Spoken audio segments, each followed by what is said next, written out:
Kolar ticket ಮುನಿಯಪ್ಪಗೆ fix ಆಯ್ತಾ ಅಂತ ಈಗ ಪ್ರಶ್ನೆ ಮೂಡ್ತಾ ಇರುವಂತದ್ದು. ಯಾಕಂದ್ರೆ ದೇವಸ್ಥಾನ, ದರ್ಗಾ, ಚರ್ಚ್ಗಳಿಗೆ ಭೇಟಿಯನ್ನ ಕೊಡ್ತಿದ್ದಾರೆ ಸಚಿವರು. ಹುಟ್ಟುಹಬ್ಬದ ಹೆಸರಿನಲ್ಲಿ ದೇಗುಲ, ದರ್ಗಾಕ್ಕೆ ಭೇಟಿಯನ್ನ ಕೊಟ್ಟಿದ್ದಾರೆ ಮುನಿಯಪ್ಪ. ನಾನು ಕೋಲಾರದ ಟಿಕೆಟ್ ಅನ್ನ ಕೇಳಿಲ್ಲ, ಕುಟುಂಬಕ್ಕೂ ಕೇಳಿಲ್ಲ.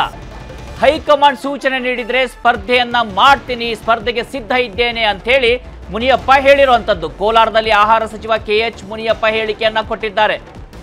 ಮಾಜಿ ಕೇಂದ್ರ ಸಚಿವರು ಕೂಡ ಹೌದು. ಸದ್ಯ ಇವರು ಕೋಲಾರದಲ್ಲಿ ಸ್ಪರ್ಧೆಯನ್ನ ಮಾಡ್ತಾರಾ ಅಂತ ಪ್ರಶ್ನೆ ಇತ್ತು. ಕೋಲಾರದಲ್ಲಿ ಈ ಬಾರಿ ಕಾಂಗ್ರೆಸ್ ಗೆಲ್ಲಬೇಕಿದೆ. ಟಿಕೆಟ್ ಬಗ್ಗೆ ಯಾರು ಎಷ್ಟು ಮಾತನಾಡಿದ್ರು ಪ್ರಯೋಜನ ಇಲ್ಲ. ಟಿಕೆಟ್ ಹಂಚಿಕೆ ಹೈಕಮಾಂಡ್ ತೀರ್ಮಾನ ಮಾಡುತ್ತೆ, ಹೈಕಮಾಂಡ್ ತೀರ್ಮಾನನೇ ಅಂತಿಮ ಅಂತ ಕೂಡ ಮುನಿಯಪ್ಪ ಹೇಳಿರುವಂಥದ್ದು. ಇನ್ನು ಕೋಲಾರದ ಟಿಕೆಟ್ ಅನ್ನ ಯಾರಿಗಾದರೂ ಕೊಡ್ಲಿ, ಶಾಸಕರು ನಾವೆಲ್ಲ ಒಟ್ಟಿಗೆ ಸೇರಿ ಚುನಾವಣೆಯನ್ನ ಎದುರಿಸ್ತೇವೆ. KH ಮುನಿಯಪ್ಪ ಬೆಂಬಲಿಗರ ವಿರುದ್ಧ ಶಾಸಕ ಕೊತ್ತೂರು ಮಂಜುನಾಥ್ ಮತ್ತೊಂದು ಕಡೆ ವಾಗ್ದಾಳಿಯ ವಿಚಾರಕ್ಕೆ ಸಂಬಂಧಪಟ್ಟಾಗೆ ಹೇಳಿರುವಂಥದ್ದು. ನಾವು ಮೊನ್ನೆ ಕೂಡ ನೋಡಿದ್ವಿ, ಕೈ ಮಿಲಾಯಿಸಿದ್ರು.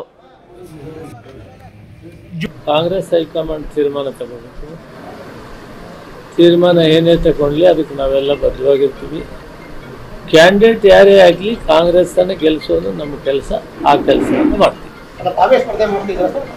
ಹೈಕಮಾಂಡ್ ತೀರ್ಮಾನಕ್ಕೆ ಬದ್ಧವಾಗಿರ್ತೀವಿ. ಇಲ್ಲ, ಹೈಕಮಾಂಡ್ ಏನು ತೀರ್ಮಾನ ಮಾಡ್ತದೋ ಅಷ್ಟಕ್ಕೆ ಒಳ್ಳೆ ದೇವ್ರ ಕೆಲಸ ಮಾಡಿದ್ದೀವಿ. ಬೇರೆ ಪ್ರಶ್ನೆಗಳೇನು ಪ್ರಯೋಜನ ಆಗಲ್ಲ. ನಾನೇನು ಹೇಳಲ್ಲ, ನಿಮಗೆ ಗೊತ್ತಿದೆ. ಕಾಂಗ್ರೆಸ್ ಬರೋದಕ್ಕೆ ನಾವೆಲ್ಲರೂ ಮುಖಂಡರು, ಅಧ್ಯಕ್ಷರು, ಕಾರ್ಯಾಧ್ಯಕ್ಷರು ಮತ್ತು ಬ್ಲಾಕ್ ಕಾಂಗ್ರೆಸ್ ಅಧ್ಯಕ್ಷರು, ನಾಯಕರು ಎಲ್ಲರೂ ಸೇರಿ ಆ ಕೆಲಸವನ್ನು ಮಾಡ್ತೀವಿ. ಇನ್ನು ಹಾಸನದಲ್ಲಿ ಕಾಫಿ ತೋಟದಿಂದ ಕೆಫೆಗೆ ನುಗ್ಗಿದ್ದಾವೆ ಕಾಡಾನೆಗಳು.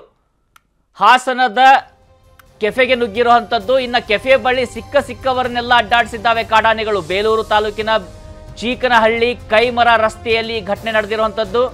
ಕಾಡಾನೆ ದಾಳಿಯಿಂದ ಜೀವ ಉಳಿಸಿಕೊಳ್ಳೋದಕ್ಕೆ ಕೆಫೆ ಒಳಗೆ ಓಡಿದ್ದಾರೆ 10 ಮಂದಿ. ನಾವು ದೃಶ್ಯದಲ್ಲಿ ಗಮನಿಸಬಹುದಾಗಿದೆ. ಕಾಡಾನೆಗಳು ಎಂಟ್ರಿ ಆಗ್ತಾ ಇರುವಂತದ್ದನ್ನ ಕಾಫಿ ತೋಟದಿಂದ ಎಂಟ್ರಿ ಆಗ್ತವೆ. ಕೆಲ ಕಿಡಿಗೇಡಿಗಳು ಅಲ್ಲಿ ನಿಂತು ನಗ್ತಾ ಇದ್ದಾರೆ. ಅವುಗಳಿಗೆ ಡಿಸ್ಟರ್ಬ್ ಮಾಡಿರುವಂತದ್ದು. ವಿಡಿಯೋ ಮಾಡ್ಕೊಳಕ್ ಹೋಗಿದ್ದಾರೆ. ಸಹಜವಾಗಿ ಡಿಸ್ಟ್ರಾಕ್ಟ್ ಆದಂತ ಕಾಡಾನೆ ಅವರನ್ನ ಅಟ್ಟಿಸ್ಕೊಂಡು ಬಂದಿರುವಂತದ್ದು.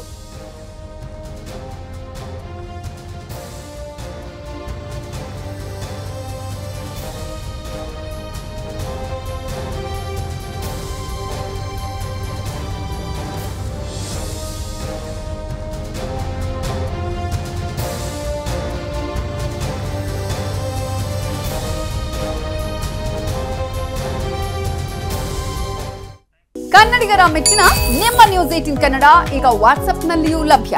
ಕರ್ನಾಟಕ ಮತ್ತು ದೇಶ ವಿದೇಶದ 360 ಡಿಗ್ರಿ ಸುದ್ದಿ ವಿವರವನ್ನ ನೀವು ನಿಮ್ಮ ಕೈ ಬೆರಳುಗಳಲ್ಲಿಯೇ ಪಡೆಯೋದಿಕ್ಕೆ ಈ QR ಕೋಡ್ ಅನ್ನ ಸ್ಕ್ಯಾನ್ ಮಾಡಿ.